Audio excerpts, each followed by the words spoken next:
കുറിച്ചിട്ടായിരുന്നു? Importance of കെമിസ്ട്രീനെ കുറിച്ചിട്ടായിരുന്നു അല്ലേ? അതിൽ നമ്മൾ എന്താണ് കെമിസ്ട്രി എന്നുള്ളത് പറഞ്ഞു. എന്താണ് chemistry? It is A branch of science which deals with properties, composition and interaction of matter. ഇങ്ങനെ പറഞ്ഞപ്പോൾ നിങ്ങൾക്കൊരു ഡൗട്ട് തോന്നിയിട്ടുണ്ടാവും, എന്താ ഈ മാറ്റർ? കെമിസ്ട്രി എന്ന് പറയുമ്പോൾ അത് മാറ്ററിനെ കുറിച്ചിട്ടാണ് പഠിക്കണതെന്ന് പറഞ്ഞു. അങ്ങനെയാണെങ്കിൽ മാറ്റർ എന്താണെന്ന് അറിയണ്ടേ? അപ്പോൾ ഇന്നത്തെ ക്ലാസ്സിൽ നമ്മൾ ഡിസ്കസ് ചെയ്യാൻ പോകുന്നത് മാറ്ററിനെ കുറിച്ചിട്ടാണ്. മലയാളത്തിൽ ദ്രവ്യം എന്ന് പറയും. ഓക്കെ, അപ്പൊ നമുക്ക് നോക്കാം അല്ലേ? എന്താണ് മാറ്റർ എന്ന് പറഞ്ഞു കഴിഞ്ഞാൽ anything which has mass and occupies space. അതിന് നമുക്ക് മാറ്റർ എന്ന് വിളിക്കാനായിട്ട് സാധിക്കും. എന്താണ്? ഏതൊരു വസ്തുവും അതിനൊരു മാസ് ഉണ്ടോ, അതേപോലെ അതൊരു സ്പേസ് ഓക്യുപ്പൈ ചെയ്യുന്നുണ്ടോ, ഈ രണ്ട് കണ്ടീഷൻസ് സാറ്റിസ്ഫൈ ചെയ്യുന്നുണ്ടെങ്കിൽ അതിനെ നമുക്ക് എന്ത് വിളിക്കാം? മാറ്റർ എന്ന് വിളിക്കാം.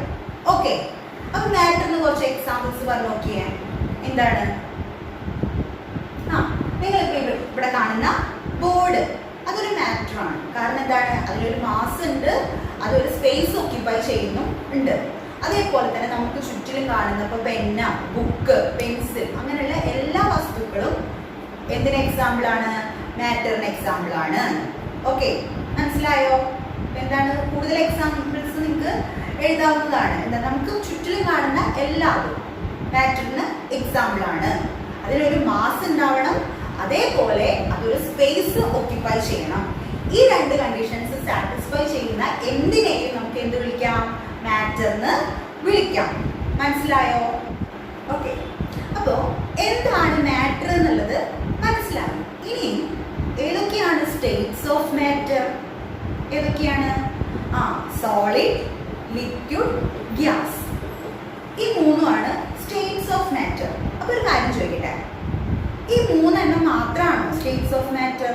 അതായത് മാറ്റർ ഈ മൂന്ന് അവസ്ഥകളിൽ മാത്രമാണോ എക്സിസ്റ്റ് ചെയ്യുന്നത്? അല്ല. നിങ്ങൾ പഠിച്ചിട്ടുണ്ടാവും ഫോർത്ത് സ്റ്റേറ്റ് ഓഫ് മാറ്റർ. ഏതാണത്?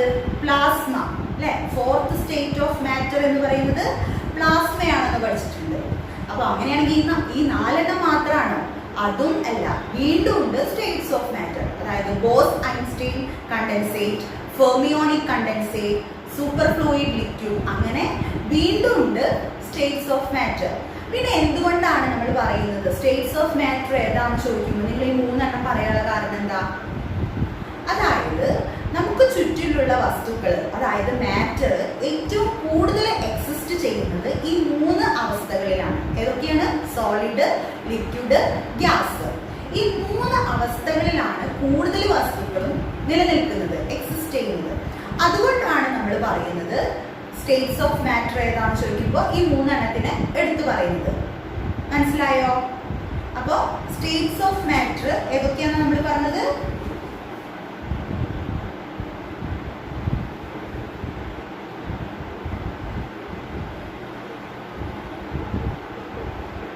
സ്റ്റേറ്റ്സ് ഓഫ് മാറ്റർ ഏതൊക്കെയായിരുന്നു? Solids, liquids, gases. ഇത് മൂന്നാണ് സ്റ്റേറ്റ്സ് ഓഫ് മാറ്റർ. ഇനി ഈ ഒരു ക്ലാസിഫിക്കേഷൻ മാറ്ററിന്റെ ഫിസിക്കൽ പ്രോപ്പർട്ടീസിന്റെ ബേസിസിലാണ്. എങ്ങനെയാണ്? ഫിസിക്കൽ പ്രോപ്പർട്ടീസിന്റെ ബേസിസിലാണ്. എന്താണ് ഫിസിക്കൽ പ്രോപ്പർട്ടീസ് എന്ന് പറഞ്ഞാല്? അതായത് ഒറ്റ നോട്ടത്തിൽ നമുക്ക് ഒരു വസ്തുവിനെ കണ്ടിട്ട് നമുക്ക് പറയാൻ പറ്റുന്ന പ്രോപ്പർട്ടീസ് ആണെന്ന് പറയാം. ഫോർ എക്സാമ്പിൾ ആയിട്ട് ഈ ഒരു മാർക്കർ, ഈ മാർക്കറിനെ കാണുമ്പോൾ തന്നെ നിങ്ങൾക്ക് അതിന്റെ ഫിസിക്കൽ പ്രോപ്പർട്ടീസ് പറയാനായിട്ട് സാധിക്കും. അതായത് ഒറ്റ നോട്ടത്തിൽ കാഴ്ചപ്പാടിൽ അത് എങ്ങനെയാണെന്നുള്ളത്. അതായത് ഇതിനൊരു ബ്ലാക്ക് മൂടി ഉണ്ടെന്ന, അല്ലെങ്കിൽ വൈറ്റ് കളർ ഉണ്ട്, അല്ലെങ്കിൽ ബ്ലാക്ക് കളർ മാർക്കറാണ്. അങ്ങനെ എഴുതി നോക്കാതെ തന്നെ നിങ്ങൾക്ക് ഇതിനെ കാണുമ്പോൾ തന്നെ പറയാൻ പറ്റുന്ന പ്രോപ്പർട്ടീസ്, അതാണ് ഫിസിക്കൽ പ്രോപ്പർട്ടീസ് എന്ന് പറഞ്ഞു കഴിഞ്ഞാൽ. മനസ്സിലായോ? അപ്പോൾ മാറ്ററിനെ ഫിസിക്കൽ പ്രോപ്പർട്ടീസിന്റെ ബേസിസിലാണ് സോളിഡ്സും ലിക്വിഡ്സും ഗ്യാസസും ആയിട്ട് ക്ലാസിഫൈ ചെയ്തിരിക്കുന്നത്. മനസ്സിലായോ? ഇനി നമുക്ക് ഇതിനെ കുറച്ചും കൂടി നോക്കാം. അതിൽ എങ്ങനെയാണ് പാർട്ടിക്കിൾസിന്റെ അറേഞ്ച്മെന്റ്, അതിന്റെ ഷേപ്പ് എങ്ങനെയാണ്, വോളിയം എങ്ങനെയാണ് എന്നുള്ള കാര്യങ്ങളൊക്കെ നോക്കാം. ഓക്കെ, അപ്പൊ നമ്മൾ എങ്ങനെയാണ് ഇതിന്റെ പ്രോപ്പർട്ടീസ് വരുന്നത് നോക്കാം. Solid, liquid, gases. ഇവിടെ ഞാൻ 3 സ്റ്റേറ്റ്സിലുള്ള മാറ്ററിന്റെ മോളിക്യൂൾസിന്റെ അറേഞ്ച്മെന്റ് വരച്ചിട്ടുണ്ട്. ഫസ്റ്റ് വൺ സോളിഡ് സ്റ്റേറ്റിലുള്ള മോളിക്യൂൾസിന്റെ അറേഞ്ച്മെന്റ് ആണ്. എങ്ങനെയാണത്? അത് അടുത്തടുത്തായിട്ടാണ് ഇരിക്കുന്നത്. അതായത് ക്ലോസ്ലി പാക്ഡ് ആണെന്ന് നമുക്ക് പറയാം അല്ലെ. അടുത്തടുത്ത് ഓരോ മോളിക്യൂൾസും തമ്മിൽ വളരെ അടുത്തടുത്താണ് ഇരിക്കുന്നത്. ഇവിടെയാണെങ്കിലോ ലിക്വിഡ്സിന്റെ കേസസിലോ മോളിക്യൂൾസ് തമ്മിൽ ചെറിയൊരു ഡിഫറൻസ് ഉണ്ട്, ഡിസ്റ്റൻസ് ഉണ്ട്.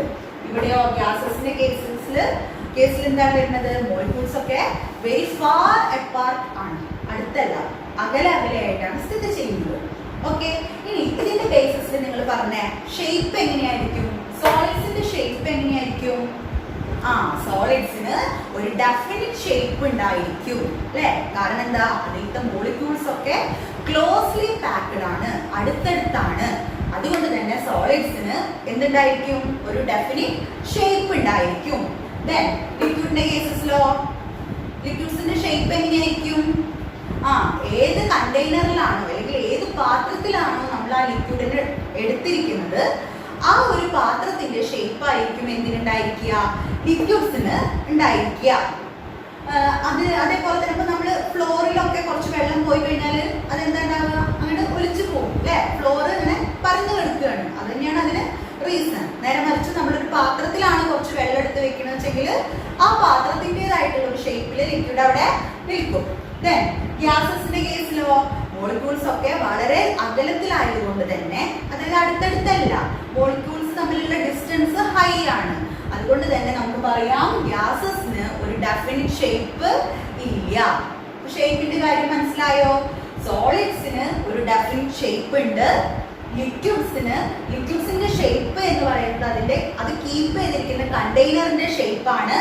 ദെൻ ഗ്യാസസിലാണെങ്കിലോ ഷേപ്പ് ഇല്ല, ഇതിങ്ങനെ സ്പ്രെഡ് ആയിട്ട് കിടക്കുകയാണ്. ഓക്കെ, അപ്പൊ ഷേപ്പിന്റെ കാര്യം മനസ്സിലായി. ഇനി വോളിയം എങ്ങനെയാണ് വരുന്നത്? സോളിഡ്സിന്റെ കേസിൽ ഒരു ഡെഫിനിറ്റ് വോളിയം ഉണ്ട് അല്ലെ.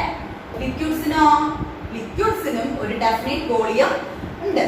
ഇനി ഗ്യാസസിന്റെ കേസിലാണെങ്കിൽ ഡെഫിനിറ്റ് വോളിയം ഇല്ല. മനസ്സിലായോ? ഇനി മോളിക്കുലാർ ഇന്ററാക്ഷൻ എങ്ങനെയാണ്? സോളിഡ്സിന്റെ കേസിൽ മോളിക്കുലാർ ഇന്ററാക്ഷൻ വെരി ഹൈ ആണ്. കാരണം എന്താ? മോളിക്യൂൾസ് തമ്മിലുള്ള ഡിസ്റ്റൻസ് ഹൈ ആയതുകൊണ്ട് തന്നെ അവർ തമ്മിലുള്ള ഇന്ററാക്ഷനും കൂടുതലാണ്. ഇനി സോളിഡ്സിനെ കമ്പയർ ചെയ്യുന്ന സമയത്ത് ലിക്വിഡ്സിന്റെ ഇന്ററാക്ഷൻ സോളിഡ്സിനേക്കാളും കുറവാണ്. കാരണം എന്താ? മോളിക്യൂൾസ് തമ്മിൽ ചെറിയ ഡിഫറൻസ് ഒക്കെ ഉണ്ട് ഡിസ്റ്റൻസിൽ. ദെൻ ഗ്യാസസിലാണെങ്കിലോ മോളിക്യൂൾസ് തമ്മിൽ വളരെയധികം ഡിഫറൻസ് ഉള്ളത് കൊണ്ട് തന്നെ നമുക്ക് പറയാം അവരുടെ ഇന്ററാക്ഷൻ, മോളിക്കുലാർ ഇന്ററാക്ഷൻ വളരെ കുറവാണെന്ന് പറയാം. അപ്പോൾ സോളിഡ്സിന്റെയും ലിക്വിഡ്സിന്റെയും ഗ്യാസസിന്റെയും പ്രോപ്പർട്ടീസ് മനസ്സിലായോ? ഷേപ്പും വോളിയവും അതേപോലെ തന്നെ നമ്മള് മോളിക്കുലാർ ഇന്ററാക്ഷനും എങ്ങനെയാണെന്നുള്ളത് പറഞ്ഞു. ഇനി നമ്മൾ പറയാൻ പോകുന്ന കാര്യം എന്താണെന്ന് വെച്ചാല്, ഞാനൊരു ചോദ്യം ചോദിക്കാം. സപ്പോസ് ഐസ് ക്യൂബ് ഇല്ലേ? ഐസ് ക്യൂബ് സോളിഡ് ഫോമിലാണോ ലിക്വിഡ് ഫോമിലാണോ ഗ്യാഷ്യസ് ഫോമിലാണോ? സോളിഡ് ഫോമിലാണ് അല്ലെ. ഈ ഐസിനെ നമ്മൾ കയ്യിൽ എടുത്ത് വെക്കുകയാണ്. അപ്പൊ എന്താ സംഭവിക്കുക? ഐസ് മെൽറ്റ് ആവും. മെൽറ്റ് ആയിട്ട് അത് എന്തായിട്ട് മാറും? ലിക്വിഡ് ആയിട്ട് മാറും അല്ലെ. ഇനി അതേപോലെ തന്നെ നമ്മൾ വെള്ളം തിളപ്പിക്കാൻ വെക്കുകയാണ്. ഒരു പാത്രത്തിൽ കുറച്ച് വെള്ളം എടുത്തിട്ട് നമ്മൾ ഹീറ്റ് ചെയ്യാണ്. ഹീറ്റ് ചെയ്യുന്ന സമയത്ത് നന്നായിട്ട് വെട്ടി തിളക്കുകയാണ് വെള്ളം. അപ്പോൾ വെള്ളത്തിന് എന്താ സംഭവിക്കുക? വെള്ളം ഇവാപറേറ്റ് ചെയ്തിട്ട് നീരാവിയായിട്ട് പോവും അല്ലെ. അപ്പൊ അവിടെ എന്താ സംഭവിച്ചേ? വെള്ളം എന്ന് പറയുമ്പോൾ അത് ലിക്വിഡ് സ്റ്റേറ്റിലാണ്, നീരാവി എന്ന് പറയുമ്പോൾ അത് ഗ്യാഷ്യസ് സ്റ്റേറ്റിലാണ് അല്ലെ. ഇതിൽ നിന്ന് നമുക്ക് എങ്ങനെയാ മനസ്സിലായേ? സോളിഡ് ആയാലും ലിക്വിഡ് ആയാലും ഗ്യാസ് ആയാലും അതിന്റെ സ്റ്റേറ്റ് ആ അവസ്ഥയ്ക്ക് മാറ്റം വരുത്താനായിട്ട് സാധിക്കും അല്ലെ. സോളിഡ് ലിക്വിഡായി, ലിക്വിഡ് ഗ്യാസ് ആയി മാറി. അപ്പോൾ നമുക്ക് എന്താ മനസ്സിലായേ? സ്റ്റേറ്റ്സ് ഓഫ് മാറ്റർ തമ്മിൽ പരസ്പരം ചേഞ്ച് ചെയ്യാനായിട്ട് സാധിക്കും. അവിടെ പറയുന്ന പോയിന്റ് എന്താണ്? അപ്പോ states of matter are interchangeable. മനസ്സിലായോ? ഇനി എങ്ങനെയാണ് ഇത് ഇന്റർചേഞ്ച് ചെയ്യുന്നത്? വെറുതെ ഇന്റർചേഞ്ച് ചെയ്യുന്നുണ്ടോ? ഇല്ല. നമ്മളിപ്പോ ഫസ്റ്റ് ഐസിന്റെ കേസ് പറഞ്ഞു. ഐസ് നമ്മൾ കയ്യിൽ വെക്കുന്ന സമയത്ത് മെൽറ്റ് ആയിട്ട് ലിക്വിഡ് ആയിട്ട് മാറാനുള്ള കാരണം എന്താണ്? അവിടെ അവിടെ ടെമ്പറേച്ചർ വരുന്നുണ്ട്. എങ്ങനെയാണ് ടെമ്പറേച്ചർ കിട്ടുന്നത്?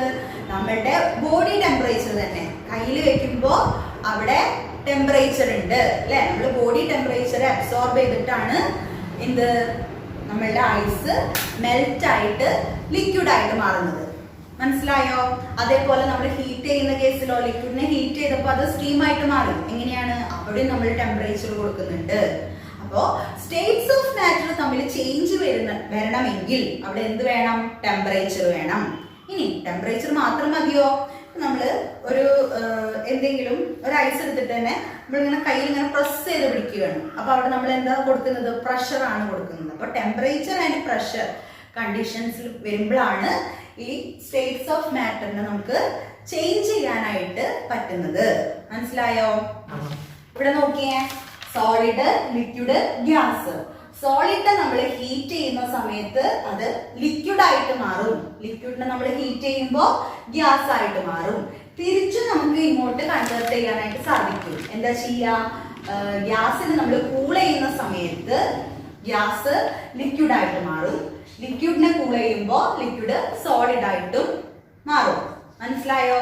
ഇത് മനസ്സിലായില്ലേ? നമ്മൾ വെള്ളം ഫ്രീസറിൽ വെച്ച് കഴിഞ്ഞാൽ അത് ഐസായിട്ട് മാറുന്നില്ലേ? അതായത് സോളിഡ് ആയിട്ട് മാറി. മനസ്സിലായോ? അപ്പോ സ്റ്റേറ്റ്സ് ഓഫ് മാറ്റർ എന്ന് പറയുന്നത് ഇന്റർ കൺവേർട്ടിബിൾ ആണ്. ആ പോയിന്റ് മനസ്സിലായില്ലേ? ഇനി നമ്മൾ നോക്കാൻ പോകുന്നത് മാറ്ററിന്റെ വേറെ ഒരു ക്ലാസിഫിക്കേഷൻ ആണ്. ഇവിടെ ക്ലാസിഫിക്കേഷൻ വരുന്നത് മാക്രോസ്കോപ്പിക് ലെവലില് അല്ലെങ്കിൽ ബൾക്ക് ആയിട്ടുള്ള ലെവലില് അല്ലെങ്കിൽ കെമിക്കൽ പ്രോപ്പർട്ടീസിന്റെ ബേസിസിലാണ് പറയാം. നേരത്തെ നമ്മൾ States of matter, solid, liquid, gases എന്ന് പറഞ്ഞത് എന്തിന്റെ ബേസിസിലായിരുന്നു? ഫിസിക്കൽ പ്രോപ്പർട്ടീസിന്റെ ബേസിസിലായിരുന്നു. ഇപ്പൊ നമ്മൾ ക്ലാസിഫൈ ചെയ്യുന്നത് കെമിക്കൽ പ്രോപ്പർട്ടീസിന്റെ ബേസിസിലാണ്. എങ്ങനെയാണ് അത് ക്ലാസിഫൈ ചെയ്യുന്നത്? മാറ്ററിനെ നമ്മൾ കെമിക്കൽ പ്രോപ്പർട്ടീസിന്റെ ബേസിസിൽ മിക്സ്ചർ എന്നും പ്യുവർ സബ്സ്റ്റൻസസ് എന്നും ക്ലാസിഫൈ ചെയ്യുന്നുണ്ട്. ദെൻ മിക്സ്ചറിനെ നമുക്ക് ഹോമോജീനിയസ് മിക്സ്ചർ എന്നും ഹെട്രോജീനിയസ് മിക്സ്ചർ എന്നും ക്ലാസിഫൈ ചെയ്യാം. അതേപോലെ പ്യുവർ സബ്സ്റ്റൻസസിനെ നമുക്ക് എലമെന്റ്സ് എന്നും കോമ്പൗണ്ട്സ് എന്നും ക്ലാസിഫൈ ചെയ്യാം. ഇനി നമുക്ക് മിക്സ്ചർ എന്താണെന്നും മിക്സ്ചറിനെ ക്ലാസിഫൈ ചെയ്തിരിക്കുന്ന ഹോമോജീനിയസ് മിക്സ്ചറും ഹെട്രോജീനിയസ് മിക്സ്ചറും എന്താണെന്ന് നോക്കാം. നമുക്കറിയാം, നമ്മൾ വീട്ടിൽ എപ്പോഴും കഴിക്കാറുള്ളതാണ് മിക്സ്ചർ അല്ലെ. എന്താ അതിന്റെ പ്രത്യേകത? അതിൽ എന്തൊക്കെ ഉണ്ടായിരിക്കും? കടല, പിന്നെ പൊട്ടുകടല, അങ്ങനത്തെ എല്ലാതും ഉണ്ടായിരിക്കും അല്ലെ. അത് തന്നെ ആലോചിച്ചാൽ മതി. എന്താണ്? 2 or more സബ്സ്റ്റൻസസ് ഉള്ളതിനെയാണ് നമ്മൾ മിക്സ്ചർ എന്ന് പറയുന്നത്. മനസ്സിലായോ? എന്താണ് മിക്സ്ചർ എന്ന് പറഞ്ഞു കഴിഞ്ഞാൽ? It contains 2 or more substances. ഇനി ഈ 2 or more സബ്സ്റ്റൻസസ് ഇല്ലേ, അതിന് നമ്മൾ പറയുക അതിന്റെ കമ്പോണൻസ് എന്നാണ്. അതായത് അതിൽ എന്താണോ അടങ്ങിയിരിക്കുന്നത്, ആ മിക്സ്ചർ നിർമ്മിച്ചിരിക്കുന്ന ആ ഒരു പാർട്ടിക്കിൾ ഇല്ലേ, കോൺസ്റ്റിറ്റ്യൂന്റ് പാർട്ടിക്കിൾസ് നമ്മൾ പറയാറില്ലേ, അതിന് നമ്മൾ കമ്പോണൻസ് എന്നും പറയാറുണ്ട്. മനസ്സിലായോ? അപ്പൊ മിക്സ്ചർ എന്ന് പറഞ്ഞു കഴിഞ്ഞാൽ it contains 2 or more substances അല്ലെങ്കിൽ 2 or more കമ്പോണൻസ്. ഇനി അപ്പൊ പറഞ്ഞു നോക്കിയേ, മിക്സ്ചറിന് എക്സാമ്പിൾ ആയിട്ട് ഏതൊക്കെ വരാം? എയർ മിക്സ്ചർ ആണ്. കാരണം എന്താ? എയറിൽ ഡിഫറെന്റ് ടൈപ്സ് ഓഫ് ഗ്യാസസ് ഉണ്ട് അല്ലേ. ഷുഗർ സൊല്യൂഷൻ, സാൾട്ട് സൊല്യൂഷൻ, അതൊക്കെ മിക്സ്ചറിന് എക്സാമ്പിൾ ആണ്. അല്ലെങ്കിൽ ടീ, നമ്മൾ ചായയിൽ എന്തൊക്കെ ഉണ്ടായിരിക്കും? വെള്ളം, ചായപ്പൊടി, പഞ്ചസാര എല്ലാം ഇല്ലേ. ഓരോ ഡിഫറെന്റ് കമ്പോണൻസ് ആഡ് ചെയ്തിട്ടാണ് നമ്മൾ ചായ ഉണ്ടാക്കുന്നത്. അപ്പോൾ ചായ എന്ന് പറയുന്നതും ഒരു മിക്സ്ചറിന് എക്സാമ്പിൾ ആണ്. മനസ്സിലായോ മിക്സ്ചർ എന്താന്നുള്ളത്? അതായത് അതിൽ 2 or more സബ്സ്റ്റൻസസ് ഉണ്ടായിരിക്കും, പിന്നെ അതിന്റെ എക്സാമ്പിൾസ്. ഓക്കെ, ദെൻ ഈ മിക്സ്ചറിനെ നമ്മൾ രണ്ടായിട്ട് ക്ലാസിഫൈ ചെയ്യുന്നുണ്ട്. ഏതൊക്കെയാണ്? ഹോമോജീനിയസ് മിക്സ്ചറും ഹെട്രോജീനിയസ് മിക്സ്ചർ. ഇനി എന്താണ് ഹോമോ എന്ന് പറഞ്ഞാൽ? ഒന്ന്. മനസ്സിലായോ? ഹെട്രോ എന്ന് പറയുമ്പോൾ ഒരുപാട് എണ്ണം. അത് തന്നെ ആലോചിക്കുക. ഹോമോജീനിയസ് മിക്സ്ചർ എന്ന് പറയുമ്പോൾ അതിൽ ഒരു കമ്പോണന്റ് ഉണ്ടായിരിക്കുള്ളൂ. അതേപോലെ തന്നെ അതിന്റെ നമ്മുടെ കോമ്പോസിഷൻ ഇല്ലേ, അല്ലെങ്കിൽ അതിന്റെ ഡിസ്ട്രിബ്യൂഷൻ എന്ന് പറയുന്നത് യൂണിഫോം ഡിസ്ട്രിബ്യൂഷൻ ആയിരിക്കും, അല്ലെങ്കിൽ യൂണിഫോം കോമ്പോസിഷൻ ആയിരിക്കും. യൂണിഫോം എന്ന് പറഞ്ഞു കഴിഞ്ഞാൽ എല്ലായിടത്തും ഒരേപോലെ. മനസ്സിലായോ? നമ്മളിപ്പോ സ്കൂളിലൊക്കെ യൂണിഫോം ഇല്ലേ, അതെന്താണ്? എല്ലാവർക്കും ഒരേപോലെയാണ് അല്ലേ. അപ്പോൾ അതേപോലെ തന്നെയാണ് ഇവിടെയും പറയുമ്പോൾ അതിന്റെ കോമ്പോസിഷൻ എങ്ങനെയായിരിക്കും? യൂണിഫോം ആയിരിക്കും, ഒരേപോലെ ആയിരിക്കും. എക്സാമ്പിൾ ആയിട്ട് നമ്മൾ പറയുന്നത് ഷുഗർ സൊല്യൂഷനും സാൾട്ട് സൊല്യൂഷനും ഒക്കെ അതിനൊരു എക്സാമ്പിൾ ആണ്. അതേപോലെ തന്നെ എയറും. മനസ്സിലായോ? ഹോമോജീനിയസ് മിക്സ്ചറിന്റെ എക്സാമ്പിൾ ആണ്. അതെങ്ങനെയാന്ന് നോക്കാം. നമ്മൾ ഒരു ഗ്ലാസ്സിൽ കുറച്ച് ഷുഗർ സൊല്യൂഷൻ എടുക്കുക. ഷുഗർ സൊല്യൂഷന്റെ ടേസ്റ്റ് നമ്മൾ നോക്കുക. ടേസ്റ്റ് നോക്കുന്ന സമയത്ത് നമുക്ക് എന്താ കാണാൻ പറ്റുക? ഏത് ഭാഗത്ത് നിന്ന് ആ ഒരു ഷുഗർ സൊല്യൂഷന്റെ ഏത് ഭാഗത്ത് നിന്ന് നമ്മൾ ടേസ്റ്റ് ചെയ്ത് നോക്കുമ്പോഴും ടേസ്റ്റ് സെയിം ആയിരിക്കും, അല്ലേ? അത് തന്നെയാണ് ഇവിടെ നമ്മൾ യൂണിഫോം കോമ്പോസിഷൻ കൊണ്ട് ഉദ്ദേശിക്കുന്നത്. അതായത് ത്രൂ ഔട്ട് സെയിം ആയിരിക്കും. ഏത് പാർട്ടിൽ നിന്ന് എടുത്തു നോക്കിയാലും അതിലെന്താണ്? വാട്ടറും ഷുഗറും തന്നെ ഉണ്ടാവുകയുള്ളൂ. അതിന്റെ ടേസ്റ്റും കളറും ഒക്കെ സെയിം ആയിരിക്കും. അതാണ് യൂണിഫോം കോമ്പോസിഷൻ. ഏതാണ്? Homogeneous mixture. എക്സാമ്പിൾ ആയിട്ട് air, sugar solution, salt solution ഒക്കെ പറയാം. Then heterogeneous solution. ഹെട്രോ എന്ന് പറയുമ്പോൾ എന്താണ്? ഒന്നിലധികം, അല്ലേ? അപ്പോ എന്തായിരിക്കും? ഒന്നിലധികം വരുമ്പോ അതിന്റെ കോമ്പോസിഷൻ എങ്ങനെയായിട്ട് മാറും? നോൺ യൂണിഫോം കോമ്പോസിഷൻ ആയിട്ട് മാറും. അതായത് ഇപ്പോ എക്സാമ്പിൾ പറയുകയാണെങ്കിൽ ഒരു ചെളിവെള്ളം എടുക്കുക, അല്ലെങ്കിൽ ഒരു വെള്ളത്തിൽ കുറച്ച് മണ്ണിട്ടിട്ട് കലക്കുക. കുറച്ച് കഴിഞ്ഞാൽ എന്താ സംഭവിക്കുക? ഈ മണ്ണൊക്കെ അങ്ങോട്ട് അടിഞ്ഞു പോകും, അല്ലേ? അപ്പോ ഈ പാത്രത്തിന്റെ മേൽഭാഗത്ത് വെള്ളം, ഒരു ചെളി കളറുള്ള വെള്ളവും താഴെ മണ്ണും ആയിരിക്കും. അപ്പൊ ഈ ഒരു സൊല്യൂഷന്റെ ഡിഫറെന്റ് പാർട്സിൽ നിന്ന് നമ്മൾ എടുത്തിട്ട് നോക്കിക്കഴിഞ്ഞാൽ എങ്ങനെയായിരിക്കും കോമ്പോസിഷൻ? നോൺ യൂണിഫോം ആയിരിക്കും, അല്ലെ? അപ്പൊ അത് തന്നെയാണ് ഹെട്രോജീനിയസ് മിക്സ്ചർ എന്ന് പറയുന്നത്. അതായത് അതിന് നോൺ യൂണിഫോം കോമ്പോസിഷൻ ആയിരിക്കും. എക്സാമ്പിൾ ആയിട്ട് പറയുകയാണെങ്കിൽ നമ്മൾ സാൾട്ടും ഷുഗറും കൂടിയിട്ട് മിക്സ് ചെയ്യാണ്. പിന്നെ അതേപോലെ തന്നെ നമുക്കറിയാം, നമ്മളിപ്പോ എന്താണ് ഈ ഗ്രെയിൻസ് ഒക്കെ വാങ്ങാറില്ലേ? ധാന്യങ്ങളൊക്കെ വാങ്ങുമ്പോൾ അതിൽ ചിലപ്പം കല്ലുണ്ടാവും. ഇപ്പൊ പയർ മേടിക്കുമ്പോൾ അതിൽ പയർ മാത്രമല്ല ഉണ്ടാവുക, കല്ലോ അല്ലെങ്കിൽ മണ്ണ് ഒക്കെ ഉണ്ടായിരിക്കും. അതൊക്കെയാണ് നമ്മൾ നോൺ യൂണിഫോം കോമ്പോസിഷൻ എന്ന് പറയുന്നത്. മനസ്സിലായോ? അപ്പൊ മിക്സ്ചർ എന്ന് പറയുമ്പോൾ എന്താണ്? It contains 2 or more substances or components. Then അതിനെ രണ്ടായിട്ട് നമ്മൾ ക്ലാസിഫൈ ചെയ്യുന്നുണ്ട്. ഹോമോജീനിയസ് മിക്സ്ചറും ഹെട്രോജീനിയസ് മിക്സ്ചറും. ഹോമോജീനിയസ് മിക്സ്ചർ എന്ന് പറയുമ്പോൾ യൂണിഫോം കോമ്പോസിഷൻ ആയിരിക്കും. ഹെട്രോജീനിയസ് മിക്സ്ചർ എന്ന് പറയുമ്പോൾ നോൺ യൂണിഫോം കോമ്പോസിഷൻ ആയിരിക്കും. ഇനി നമ്മൾ പ്യുവർ സബ്സ്റ്റൻസസിനെ കുറിച്ചിട്ടാണ് പഠിക്കാൻ പോകുന്നത്. എന്താണ് പ്യുവർ സബ്സ്റ്റൻസസ്? പേര് പോലെ തന്നെയാണ്. എന്താണ്? അതിനൊരു ഫിക്സഡ് കോമ്പോസിഷൻ ആയിരിക്കും. എന്താണ്? ഫിക്സഡ് കോമ്പോസിഷൻ ആയിരിക്കും. അതിന്റെ കോമ്പോസിഷൻ ചേഞ്ച് ചെയ്യാനായിട്ട് പോകുന്നില്ല. ഫോർ എക്സാമ്പിൾ ആയിട്ട് ഏതൊക്കെയാണ് പ്യുവർ സബ്സ്റ്റൻസസിന് എക്സാമ്പിൾ? വെള്ളം, അല്ലെ? വെള്ളത്തിനൊരു ഫിക്സഡ് കോമ്പോസിഷൻ ഇല്ലേ? കുറച്ച് നേരം കഴിയുമ്പോൾ അതിന്റെ കോമ്പോസിഷൻ മാറുന്നുണ്ടോ? ഇല്ല. അതാണ് പ്യുവർ സബ്സ്റ്റൻസസ് എന്ന് പറഞ്ഞു കഴിഞ്ഞു. ഇനി നമുക്ക് പ്യുവർ സബ്സ്റ്റൻസസിനെ കുറിച്ചിട്ട് നോക്കാം. പേര് പോലെ തന്നെ എന്താണ്? പ്യുവർ സബ്സ്റ്റൻസസ് എന്ന് പറയുമ്പോൾ അതിനൊരു ഫിക്സഡ് കോമ്പോസിഷൻ ഉണ്ടായിരിക്കും. അതിന്റെ കോമ്പോസിഷൻ ഒരിക്കലും ചേഞ്ച് ചെയ്യാനായിട്ട് പോകുന്നില്ല. എക്സാമ്പിൾ പറയുകയാണെങ്കിൽ വെള്ളം എടുക്കുക. വെള്ളത്തിന്റെ കേസ് എന്താണ്? അത് ഏത് സമയം എടുത്താലും അതിന്റെ കോമ്പോസിഷൻ സെയിം ആണ്, അല്ലെ? ഫിക്സഡ് ആണ്. അതാണ് പ്യുവർ സബ്സ്റ്റൻസസ് എന്ന് പറയുമ്പോൾ. അതേപോലെ തന്നെ ഗ്ലൂക്കോസ്, നമ്മളുടെ ഗോൾഡ്, സിൽവർ, അങ്ങനെയുള്ള എല്ലാ എലമെന്റ്സും അതിന്റെ ഒക്കെ കോമ്പോസിഷൻ ഫിക്സഡ് ആണ്. അത് ചേഞ്ച് ചെയ്യാനായിട്ട് ചേഞ്ച് ചെയ്യില്ല. ഓക്കെ. ദെൻ പ്യുവർ സബ്സ്റ്റൻസസിന് എക്സാമ്പിൾ ഏതൊക്കെയാണ്? Water, glucose, copper, gold, silver ഒക്കെയാണ് എന്തിന് എക്സാമ്പിൾ? പ്യുവർ സബ്സ്റ്റൻസസിന് എക്സാമ്പിൾ. മനസ്സിലായോ? ദെൻ ഈ പ്യുവർ സബ്സ്റ്റൻസസിനെ നമുക്ക് സിമ്പിൾ ആയിട്ടുള്ള ഫിസിക്കൽ മെത്തേഡ്സ് യൂസ് ചെയ്തിട്ട് സെപ്പറേറ്റ് ചെയ്യാനായിട്ട് സാധിക്കില്ല. ഇപ്പൊ നോക്കിയേ, വെള്ളം. വെള്ളത്തിൽ ഏതൊക്കെ എലമെന്റ്സ് ആണുള്ളത്? ഹൈഡ്രജനും ഓക്സിജനും. ഈ വെള്ളത്തിനെ നമുക്ക് ഒറ്റയടിക്ക് സെപ്പറേറ്റ് ചെയ്തിട്ട് അതിന്റെ കോൺസ്റ്റിറ്റ്യൂന്റ് എലമെന്റ്സ് ആയിട്ട് അല്ലെങ്കിൽ കമ്പോണൻസ് ആയിട്ട് മാറ്റാനായിട്ട് സാധിക്കില്ല. മനസ്സിലായോ? ദെൻ പ്യുവർ സബ്സ്റ്റൻസസിനെ നമ്മൾ എലമെന്റ്സ് എന്നും കോമ്പൗണ്ട്സ് എന്നും ക്ലാസിഫൈ ചെയ്യുന്നുണ്ട്. ദെൻ എന്താണ് എലമെന്റ്സ് എന്ന് നോക്കാം. എലമെന്റ്സ് എന്ന് പറയുമ്പോൾ എന്താണ്? ഓൺലി 1 ടൈപ്പ് ഓഫ് പാർട്ടിക്കിൾസ് മാത്രമാണ് അതിൽ പ്രസന്റ് ആയിട്ട് ഉണ്ടാവുള്ളൂ.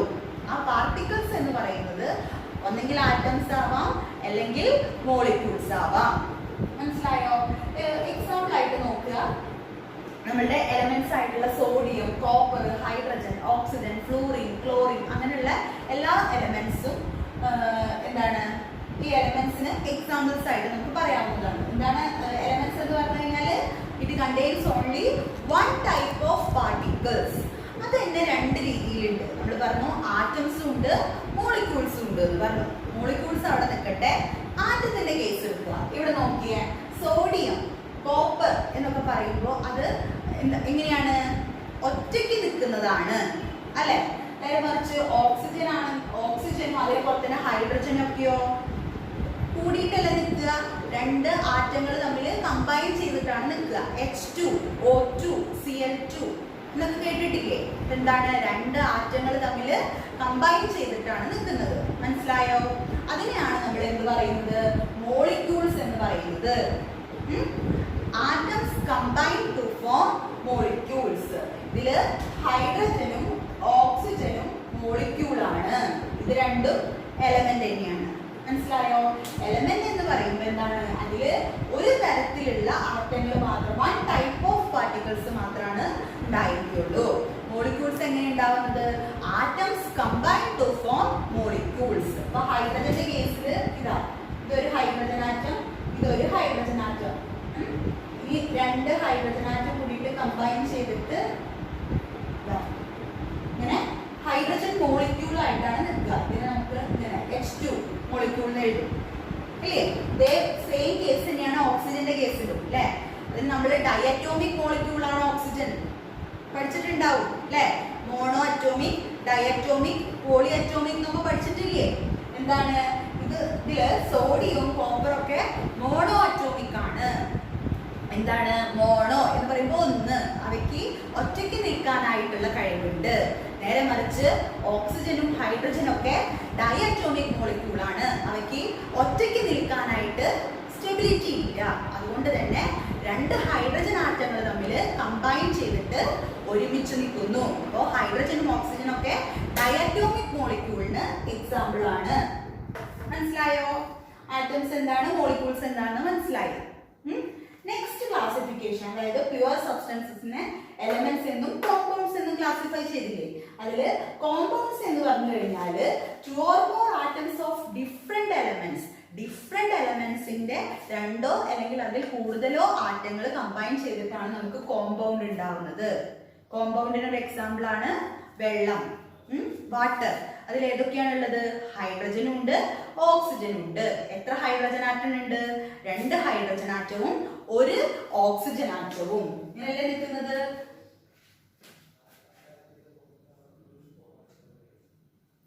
രണ്ട് ഹൈഡ്രജൻ ആറ്റവും 1 ഓക്സിജൻ ആറ്റവും. ഇതാണ് H2O മോളിക്യൂള്. മനസ്സിലായോ? 2 or more atoms, oxygen atom ഉണ്ട്, ഹൈഡ്രജൻ ആറ്റം ഉണ്ട്, ഓഫ് ഡിഫറെന്റ് എലമെന്റ്സ്. മനസ്സിലായോ? ഇതിനെയാണ് കോമ്പൗണ്ട്സ് എന്ന് പറയുന്നത്. ഇനി ഇവ തമ്മിൽ ഒരു ഫിക്സഡ് റേഷ്യോ ഉണ്ടായിരിക്കും. നമ്മളിപ്പോ എവിടെ നിന്ന് വെള്ളം എടുത്തു കഴിഞ്ഞാലും അതിൽ ഹൈഡ്രജനും ഓക്സിജനും മാത്രമാണ് അടങ്ങിയിട്ടുണ്ടാവുള്ളൂ. അതേപോലെ തന്നെ അവ ഒരു ഫിക്സഡ് റേഷ്യോയിലും ആയിരിക്കും. എന്താണ് ഇവിടെ? 2:1 റേഷ്യോയിലാണ് അല്ലെ? 2 ഹൈഡ്രജൻ ആറ്റവും 1 ഓക്സിജൻ ആറ്റവും. മനസ്സിലായോ? ഇതാണപ്പോ കോമ്പൗണ്ട്സ്. അതേപോലെ തന്നെ NH3 അമോണിയ എന്ന് പറയും. ഒരു നൈട്രജൻ ആറ്റവും 3 ഹൈഡ്രജൻ ആറ്റവും കൂടിയിട്ട് കമ്പൈൻ ചെയ്തിട്ടാണ് NH3 എന്ന് പറയുന്ന അമോണിയ മോളിക്യൂള് ഉണ്ടായിരിക്കുന്നത്. അതൊരു കോമ്പൗണ്ടിന് എക്സാമ്പിൾ ആണ്. ദെൻ CO2 എന്താണ്? ഒരു കാർബൺ ആറ്റവും 2 ഓക്സിജൻ ആറ്റവും. അപ്പൊ അവ തമ്മിലുള്ള റേഷ്യോ 1:2 റേഷ്യോയിലാണ്. അപ്പൊ ചോദിക്കട്ടെ, CO എന്താ? കാർബൺ മോണോക്സൈഡ് അല്ലെ? കാർബൺ ഉണ്ട്, ഓക്സിജൻ ഉണ്ട്. അവ തമ്മിലുള്ള റേഷ്യോ എന്താ? 1:1 റേഷ്യോ. മനസ്സിലായോ? ഇവിടെ CO2ന്റെ കേസിലും സിഒന്റെ കേസിലും അതിൽ അടങ്ങിയിരിക്കുന്ന ആറ്റങ്ങള് സെയിം ആണ്, കാർബൺ ആറ്റവും ഓക്സിജൻ ആറ്റവും ആണ്. പക്ഷേ അവ തമ്മിലുള്ള റേഷ്യോ ഡിഫറെന്റ് ആണ്. മനസ്സിലായോ? അപ്പൊ നമുക്ക് CO2ഉം COയും കിട്ടും. ക്ലിയർ ആയില്ലേ? ഇനി ഈ കോമ്പൗണ്ടിന്റെ പ്രോപ്പർട്ടി പ്രോപ്പർട്ടി ഇല്ലേ, അത് അതിന്റെ കോൺസ്റ്റിറ്റ്യൂന്റ് ആയിട്ടുള്ള എലമെന്റ്സിന്റെ പ്രോപ്പർട്ടീസിൽ നിന്ന് ഡിഫറെന്റ് ആയിരിക്കും. എന്താണ് അങ്ങനെ പറഞ്ഞു കഴിഞ്ഞാല്, എക്സാമ്പിൾ ആയിട്ട് വാട്ടർ തന്നെ എടുക്കുക. ഹൈഡ്രജനും ഉണ്ട്, ഓക്സിജനും ഉണ്ട്. വാട്ടർ ഏത് സ്റ്റേറ്റിലാണ്? ലിക്വിഡ് സ്റ്റേറ്റിലാണ് അല്ലെ. ഹൈഡ്രജനും ഓക്സിജനും ഗ്യാഷ്യസ് സ്റ്റേറ്റിലാണ്. അതാണ് നമ്മൾ നേരത്തെ പറഞ്ഞ പോയിന്റ്. അതായത് ഒരു കോമ്പൗണ്ടിന്റെ സ്റ്റേറ്റ് എന്ന് പറയുന്നത് അതിന്റെ കോൺസ്റ്റിറ്റ്യൂന്റ് എലമെന്റ്സിന്റെ സ്റ്റേറ്റിൽ നിന്ന് ഡിഫറെന്റ് ആയിരിക്കും. മനസ്സിലായോ? അതായത് ഹൈഡ്രജനും ഓക്സിജനും ഗ്യാഷ്യസ് സ്റ്റേറ്റിലാണ്, അല്ലെങ്കിൽ ഗ്യാസസ് ആണ്. പക്ഷേ H2O എന്ന് പറയുന്നത് ഒരു ലിക്വിഡ് ആണ്. ഇനി കോമ്പൗണ്ട്സിനെ നമുക്ക് സെപ്പറേറ്റ് ചെയ്യാനായിട്ട് ഫിസിക്കൽ മെത്തേഡ്സ് യൂസ് ചെയ്തിട്ട് സെപ്പറേറ്റ് ചെയ്യാനായിട്ട് സാധിക്കില്ല. സെപ്പറേറ്റ് ചെയ്യാനായിട്ട് നമ്മൾ എന്ത് യൂസ് ചെയ്യണം? കെമിക്കൽ മെത്തേഡ്സ് യൂസ് ചെയ്യണം. ഇത്രയും ക്ലിയർ ആയില്ലേ? നമ്മൾ എന്താ പറഞ്ഞത്? പ്യുവർ സബ്സ്റ്റൻസസിനെ കുറിച്ചിട്ട് പറഞ്ഞു അല്ലെ. പ്യുവർ സബ്സ്റ്റൻസസിനെ രണ്ടായിട്ടാണ് ക്ലാസിഫൈ ചെയ്തിരിക്കുന്നത്. എന്തൊക്കെയാണ്? എലമെന്റ്സും കോമ്പൗണ്ട്സും അല്ലെ. എലമെന്റ്സിനെ അതിൽ ഓൺലി വൺ ടൈപ്പ് ഓഫ് പാർട്ടികളെ ഉണ്ടാവുള്ളൂ. ഒന്നെങ്കിൽ അത് ആറ്റംസ് ആവാം, അല്ലെങ്കിൽ മോളിക്യൂൾസ് ആവാം. ആറ്റംസ് എന്ന് പറയുമ്പോൾ ഒരു ഒറ്റ ടൈപ്പ് ആറ്റം അല്ലെ. മോളിക്യൂൾസ് എന്ന് പറയുമ്പോൾ ആറ്റംസ് കമ്പൈൻ ചെയ്തിട്ടാണ് മോളിക്യൂൾസ് ഉണ്ടാവുന്നത്. ഇപ്പോൾ ഹൈഡ്രജന്റെ കേസിലൊക്കെ ഹൈഡ്രജനും ഓക്സിജനും ക്ലോറിനും ഒക്കെ എന്താണ്? ഡയറ്റോമിക് മോളിക്യൂൾ ആണ്. രണ്ട് ആറ്റങ്ങൾ തമ്മിൽ കമ്പൈൻ ചെയ്തിട്ടാണ് എക്സിസ്റ്റ് ചെയ്യുന്നത്. ഇത്രയും ക്ലിയർ ആയില്ലേ? ദെൻ കോമ്പൗണ്ട്സ് എന്താണ്? Different elements, 2 or more atoms of different elements combine ചെയ്തിട്ടാണ് കോമ്പൗണ്ട്സ് ഉണ്ടാവുന്നത്. മനസ്സിലായല്ലോ? ആ കോമ്പൗണ്ട്സിന്റെ കോൺസ്റ്റിറ്റ്യൂന്റ് ആയിട്ടുള്ള എലമെന്റ്സ് ഇല്ലേ, അതായത് കമ്പോണൻസ്, അവ തമ്മിൽ ഒരു ഫിക്സഡ് റേഷ്യോ ഉണ്ടായിരിക്കും. ആ റേഷ്യോ എന്ന് പറയുന്നത് ഓരോ കോമ്പൗണ്ടിന്റെയും ക്യാരക്ടറിസ്റ്റിക് ആണ്. അതാണ് നമ്മൾ ഇവിടെ പറഞ്ഞത്. CO2ന്റെ കേസും CO ന്റെ കേസും പറഞ്ഞത്. ഇത്രയും ക്ലിയർ ആയില്ലേ? സോ നമ്മൾ ഇന്നത്തെ ക്ലാസ്സിൽ എന്തൊക്കെയാണ് പറഞ്ഞത്? മാറ്ററിനെ കുറിച്ചിട്ടാണ് ഡിസ്കസ് ചെയ്തത്. മാറ്റർ എന്ന് പറയുമ്പോൾ അതിനൊരു മാസ് ഉണ്ടായിരിക്കും, അത് സ്പേസ് ഓക്യുപ്പൈ ചെയ്യും. അങ്ങനെയുള്ള ഏതൊരു വസ്തുവിനെയും നമുക്ക് എന്ത് പറയാം? മാറ്റർ എന്ന് പറയാം. ദെൻ മാറ്ററിന്റെ ക്ലാസിഫിക്കേഷൻ പറഞ്ഞു. ഫിസിക്കലായിട്ട് നമ്മൾ ക്ലാസിഫൈ ചെയ്തതാണ് സോളിഡ്, ലിക്വിഡ്, ഗ്യാസ്. ഈ സ്റ്റേറ്റ്സ് തമ്മിൽ ഇന്റർ കൺവേർട്ടിബിൾ ആണ് എന്ന് പറഞ്ഞു. പിന്നെ അതിന്റെ പ്രോപ്പർട്ടീസ് പറഞ്ഞു. എന്താണ്? ഷേപ്പ്, വോളിയം എങ്ങനെയാണ് എന്നുള്ള കാര്യങ്ങളൊക്കെ നമ്മൾ പറഞ്ഞു. അതേപോലെ തന്നെ പിന്നെ നമ്മൾ എന്താ പറഞ്ഞത്? കെമിക്കൽ പ്രോപ്പർട്ടീസിന്റെ ബേസിസിൽ എങ്ങനെയാണ് മാറ്ററിനെ ക്ലാസിഫൈ ചെയ്യണതെന്ന് പറഞ്ഞു. എങ്ങനെയൊക്കെയായിരുന്നു? മിക്സ്ചേഴ്സ് എന്നും പ്യുവർ സബ്സ്റ്റൻസസ് എന്നും നമ്മൾ ക്ലാസിഫൈ ചെയ്തു. മിക്സ്ചേഴ്സിനെ തന്നെ ഹോമോജീനിയസ് മിക്സ്ചർ എന്നും ഹെട്രോജീനിയസ് മിക്സ്ചർ എന്നും ക്ലാസിഫൈ ചെയ്തു. പ്യുവർ സബ്സ്റ്റൻസസിനെയോ എലമെന്റ്സ് എന്നും കോമ്പൗണ്ട്സ് എന്നും നമ്മൾ ക്ലാസിഫൈ ചെയ്തു. അപ്പൊ ഇത്രയും കാര്യങ്ങളാണ് നമ്മൾ ഇന്നത്തെ ക്ലാസ്സിൽ ഡിസ്കസ് ചെയ്തത്. അതായത് മാറ്റർ എന്താണെന്നും മാറ്ററിന്റെ ക്ലാസിഫിക്കേഷനും. അപ്പോൾ ഇന്നത്തെ ക്ലാസ് ഇത്രയേ ഉള്ളൂ. ഇന്നത്തെ ക്ലാസ് എല്ലാവർക്കും മനസ്സിലായി എന്ന് വിചാരിക്കുന്നു. ഇനി എന്തെങ്കിലും ഡൗട്ട്സ്, ഇന്ന് പഠിപ്പിച്ചതിൽ നിന്ന് എന്തെങ്കിലും ഡൗട്ട്സ് ഉണ്ടെങ്കിൽ നിങ്ങൾക്ക് കമന്റ് ബോക്സിൽ ചോദിക്കാവുന്നതാണ്. അതേപോലെ തന്നെ ഈ ക്ലാസ്സിനെ കുറിച്ചിട്ടുള്ള നിങ്ങളുടെ അഭിപ്രായങ്ങളും കമന്റ് ബോക്സിലൂടെ അറിയിക്കാവുന്നതാണ്. നിങ്ങൾക്ക് ഈ വീഡിയോ ഇഷ്ടപ്പെട്ടെങ്കിൽ ലൈക്ക് ചെയ്യുക, ഡൗട്ട്സ് കമന്റ് ചെയ്യുക. അതേപോലെ തന്നെ നിങ്ങളുടെ അഭിപ്രായങ്ങളും കമന്റ് ചെയ്യാവുന്നതാണ്. ഈ വീഡിയോ സബ്സ്ക്രൈബ് ചെയ്യുക, തൊട്ടടുത്തുള്ള ബെൽ ബട്ടൺ കൂടി ക്ലിക്ക് ചെയ്യുക. അപ്പോൾ നിങ്ങൾക്ക് വീഡിയോസ് അപ്ലോഡ് ചെയ്യുന്ന സമയത്ത് തന്നെ നോട്ടിഫിക്കേഷൻ കിട്ടുന്നതായിരിക്കും. അപ്പോൾ നെക്സ്റ്റ് ക്ലാസ്സിൽ വേറൊരു വീഡിയോയുമായിട്ട് നമുക്ക് കാണാം. Thank you.